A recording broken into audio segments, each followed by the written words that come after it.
Bismillahirrahmanirrahim. Assalamualaikum warahmatullahi wabarakatuh. Syukur alhamdulillah kita bisa berjumpa lagi di channel ini. Sholawat dan salam semoga selalu tercurahkan kepada junjungan kita Nabi besar Muhammad SAW. Allahumma sholli ala sayyidina Muhammad wa ala ali sayyidina Muhammad.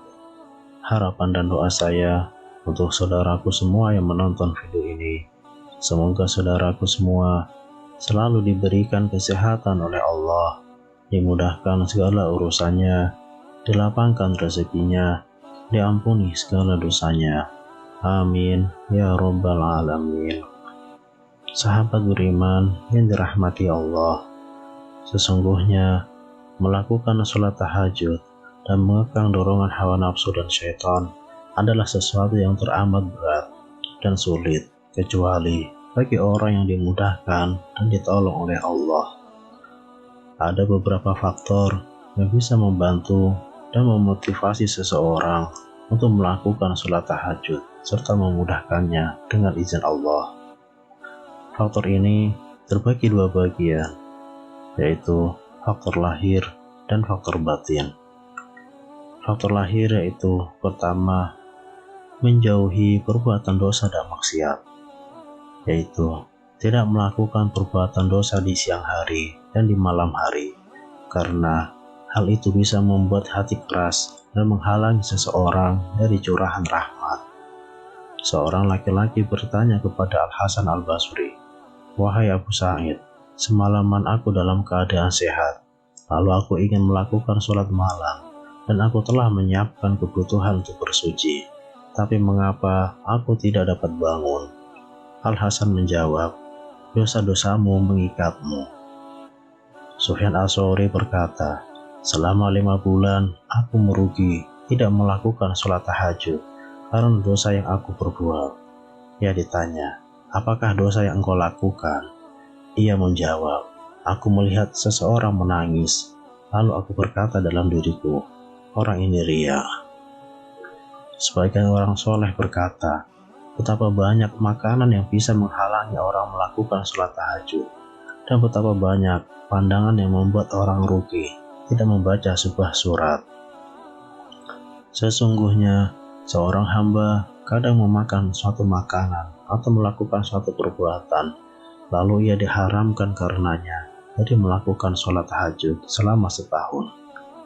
Fudail bin Iyad berkata, "Bila kamu tidak mampu melakukan sholat tahajud di malam hari dan puasa di siang hari, maka kamu adalah orang yang merugi." Saudaraku, tinggalkanlah kemaksiatan dan dosa jika engkau mengharapkan berhalwah atau menyendiri dengan Allah yang Maha mengetahui segala yang gaib. Yang kedua, tidak meninggalkan tidur siang karena itu adalah sunnah.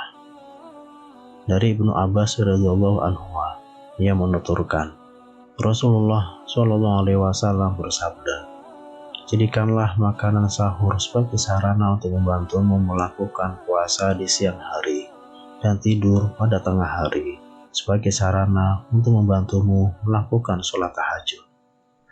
Nabi SAW mendorong untuk melakukan hal-hal yang dapat membantu, menggiatkan, dan menjadikan orang beramal dengan terus-menerus, sebab sibuk di siang hari hingga tidak tidur pada tengah hari dapat membuat fisik lemah, dan di malam hari tidur menjadi nyenyak.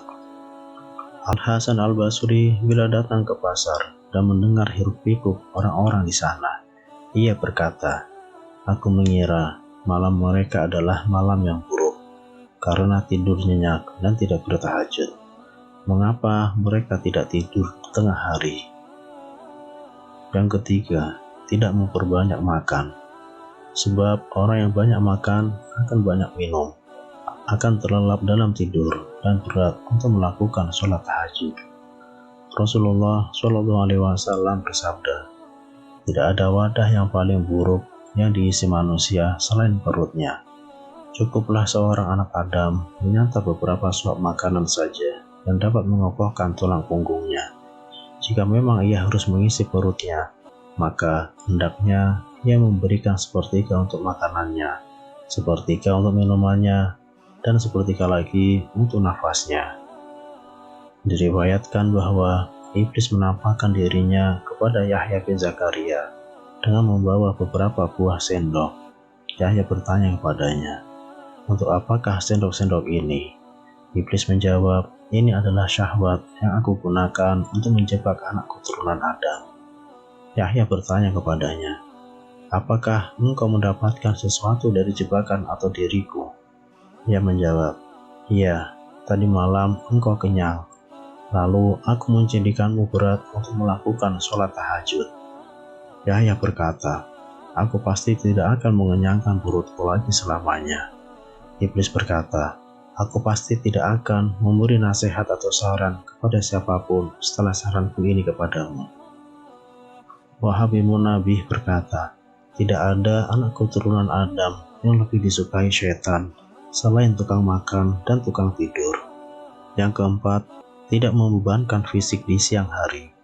Misalnya, dengan memberikan pekerjaan yang sangat berat dan membebaninya dengan pekerjaan yang membuat fisik dan otot lemah di siang hari.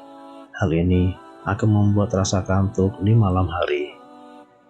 Yang kelima, mengamalkan sunnah saat tidur, yaitu dengan berupaya melakukan yang pertama, membaca zikir-zikir yang dianjurkan sebelum tidur, karena itu semakin memperkokoh hubungan hamba dengan Rabb-nya.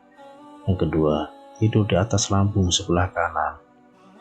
Ibnu Qayyim rahimahullah menguraikan rahasia di balik cara tidur seperti ini dengan mengemukakan, tidur dengan cara berbaring di atas lambung sebelah kanan memiliki rahasia, yaitu bahwa hati berada di sebelah kiri.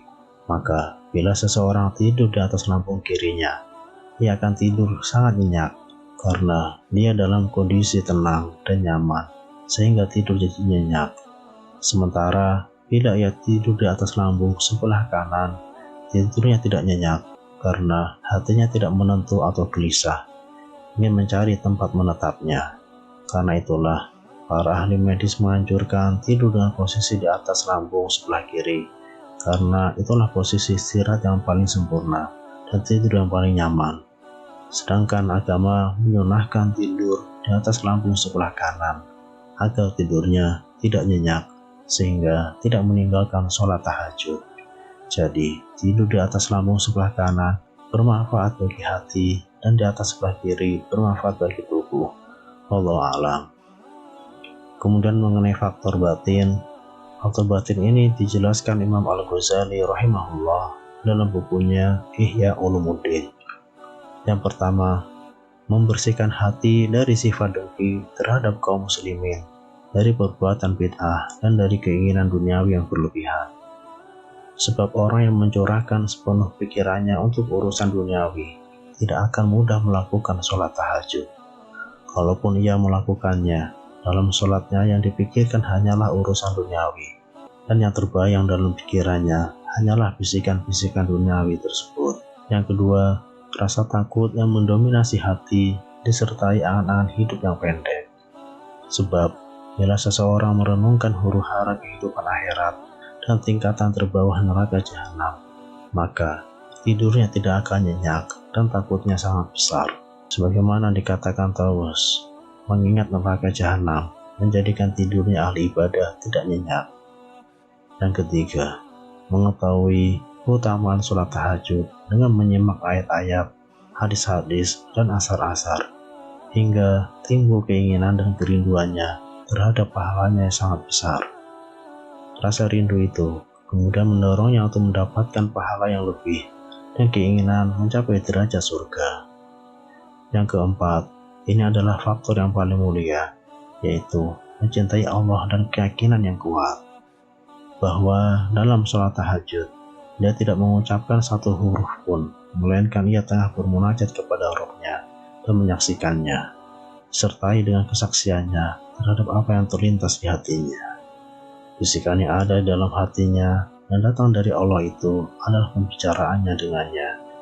Bila ia telah mencintai Allah, pasti ia ingin berdoa bersamanya dan menikmati bermunajat dengannya, sehingga hal itu mendorongnya untuk berlama-lama dalam sholat.